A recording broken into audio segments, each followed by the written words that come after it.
Salut à vous, très chère étincelle divine. J'espère que vous allez merveilleusement bien, tout comme moi. Le message d'aujourd'hui s'adresse à tous ceux qui font passer le bien-être des autres avant le leur. À tous ceux qui sont convaincus qu'ils sont les pourvoyeurs absolus, les Joseph de leur famille. Ceux qui pensent d'abord aux autres avant de penser à eux-mêmes. Eh bien, ce message s'adresse à vous.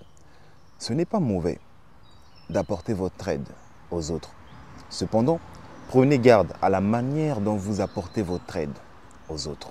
La meilleure façon d'apporter votre aide aux autres, c'est de faire passer votre bien-être en premier. C'est de penser d'abord à vous-même avant de penser aux autres. Je sais, d'aucuns d'entre vous me diront, mais c'est une démarche égoïste de ta part.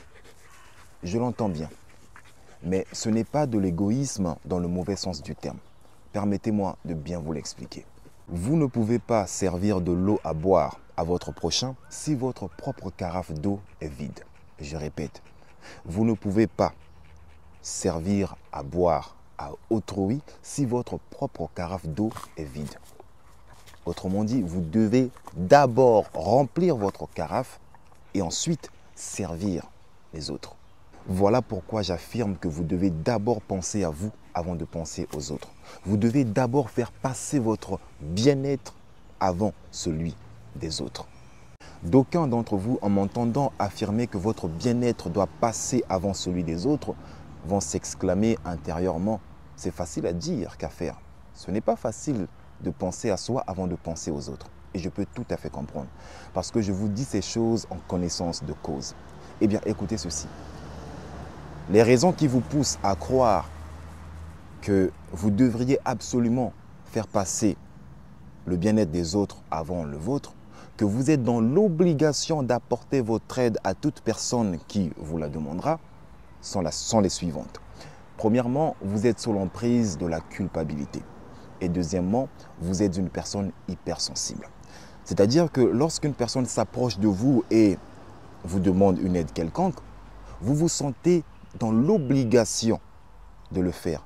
Et ce, au détriment de votre bien-être. Autrement dit, si quelqu'un vient vous demander de l'aide et que vous savez que vous ne pouvez pas lui apporter cette aide, vous vous sentez dans l'obligation de le faire. Parce que vous vous dites, si je ne le fais pas, je sais comment je suis. Je commencerai à me sentir coupable. Et vous commencerez à vous sentir mal parce que vous êtes dans l'incapacité d'apporter votre aide à cette personne. Et cette culpabilité et cette hypersensibilité vous incitent à faire tout et n'importe quoi, juste pour satisfaire les besoins de cette personne. Maintenant, écoutez ce que vous devriez absolument savoir. Si les gens ont pris l'habitude de toujours s'orienter vers vous lorsqu'ils ont des problèmes ou lorsqu'ils ont besoin d'aide, c'est parce qu'ils ont compris que d'une, vous ne savez pas dire non et que de deux, vous êtes hypersensible. Et ce faisant, ils prennent votre culpabilité, votre hypersensibilité, votre excès de gentillesse, si je puis le dire, pour de la faiblesse. Et ils vont commencer à jouer avec vous. Parce que les gens qui demandent n'ont aucune limite, excepté celle que vous leur posez.